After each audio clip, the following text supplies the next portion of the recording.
İnsanlar tarih boyunca gizemli mesajlar bırakmışlardır. Kimisi taşlara oyulmuş, kimisi kağıtlara yazılmış, kimisi ise kil tabletlere ve birkaçı ise radyo dalgaları ile iletilmiştir. Bazılarının herkes tarafından okunması amaçlanırken bazılarının ise sadece seçilmiş birkaç kişi tarafından okunması hedeflenmiştir.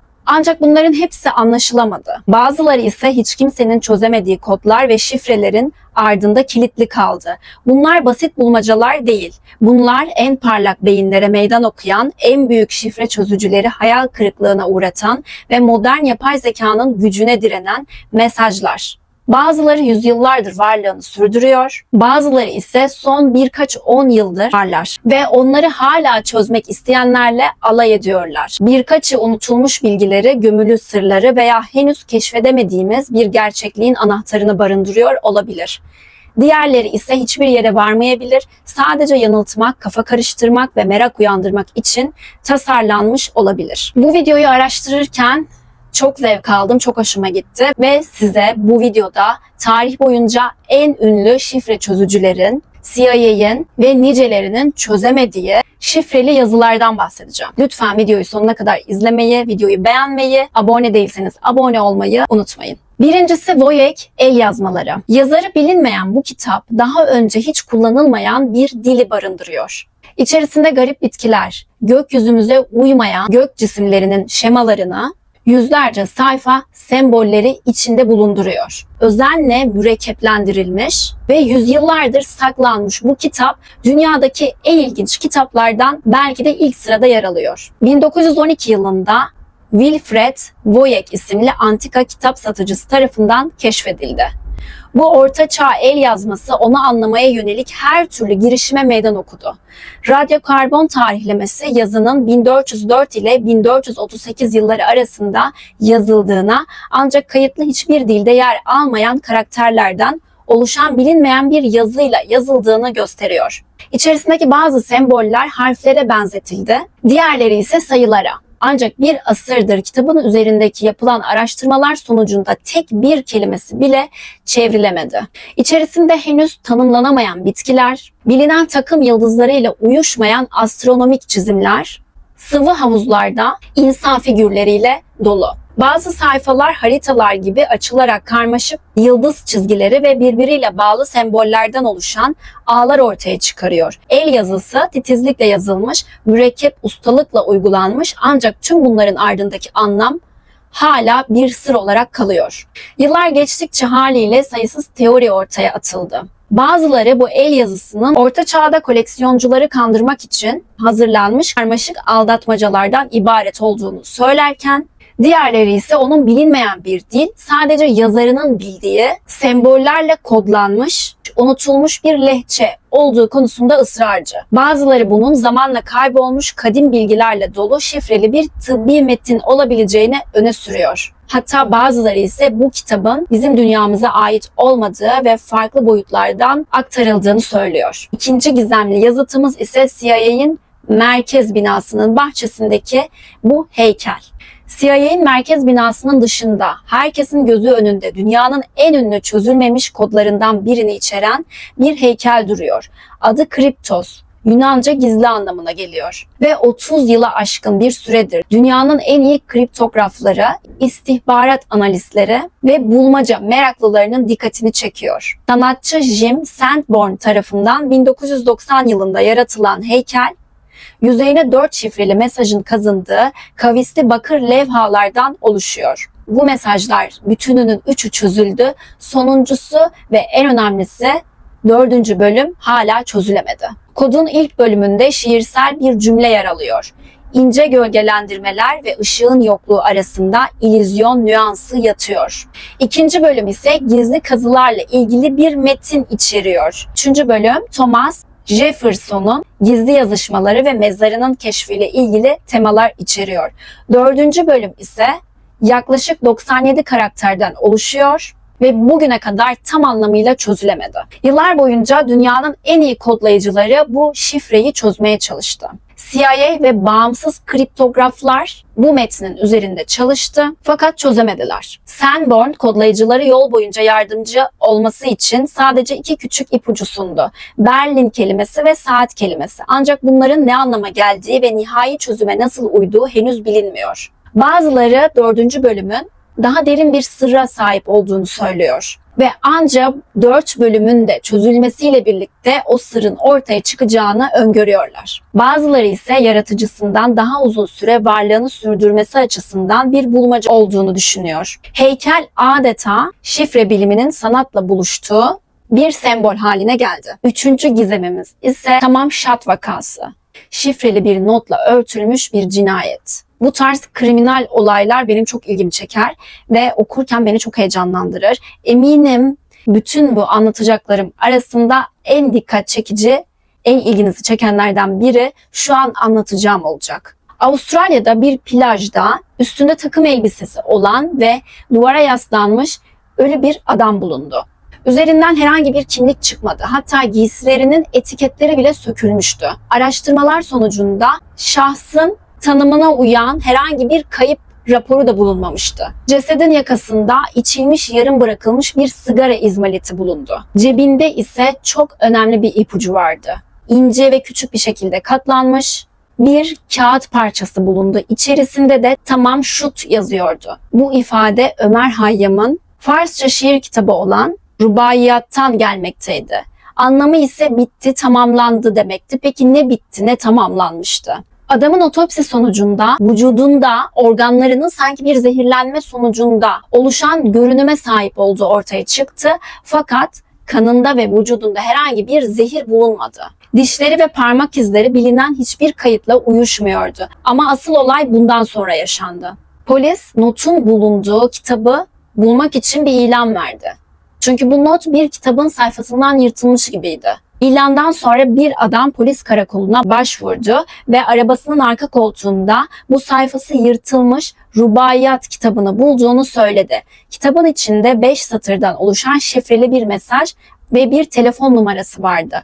Şifre çözülmedi. Telefon numarası bir hemşire olan Jessica Thompson'a ait çıktı. Kadına ulaşıldı ve kadına adamın yüzü gösterildi. Kadının hareketleri ve mimikleri bir şey sakladığının %100 kanıtı gibiydi.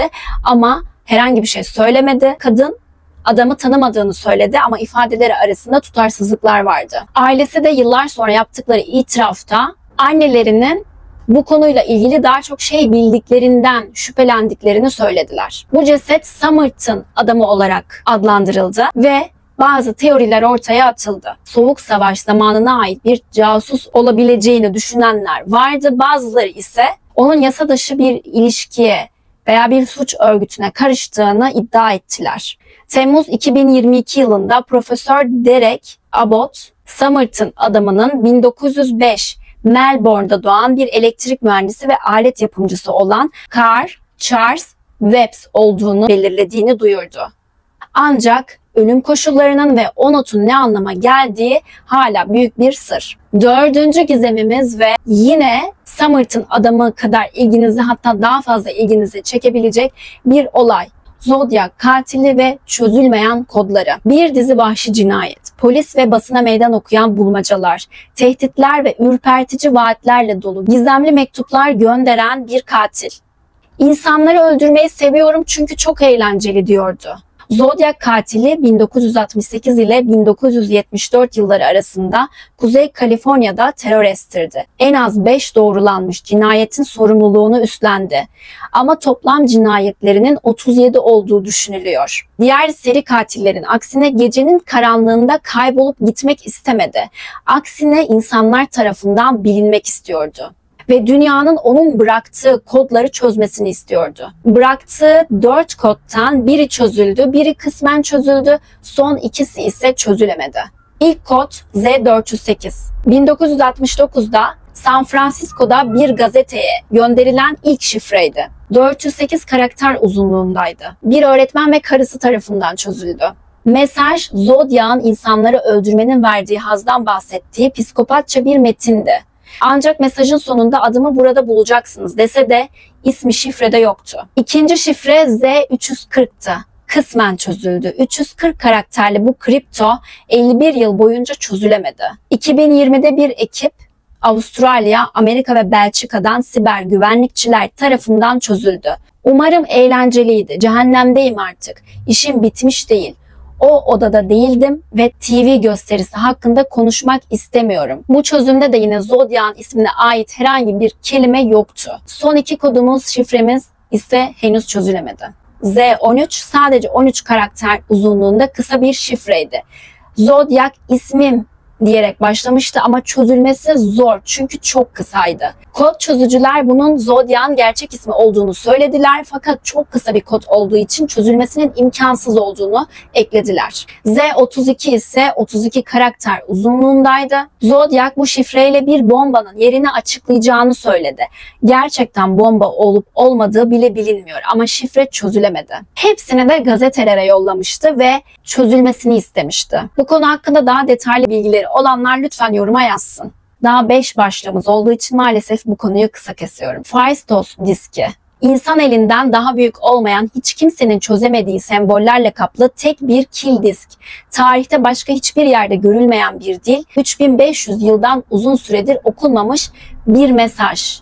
Faistos. Bu kil 1908 yılında Minos adasında bir sarayın kalıntıları arasında bulundu. Ateşlenmiş kilden oluşuyordu ve her iki tarafı da insan, hayvan, bitki ve alet figürlerinden oluşuyordu. 45 ayrı işaretle spiral bir desenle düzenlenmiş, 241 sembolle kaplanmıştı. Semboller elle oyulmamış, eski dünyada bilinmeyen bir işlem olduğu düşünülen bir tür erken baskı tekniği kullanılarak ıslak kile damgalanmıştı. Diskin anlamı bir asırdan uzun süredir bilim insanlarını şaşırtmaktadır.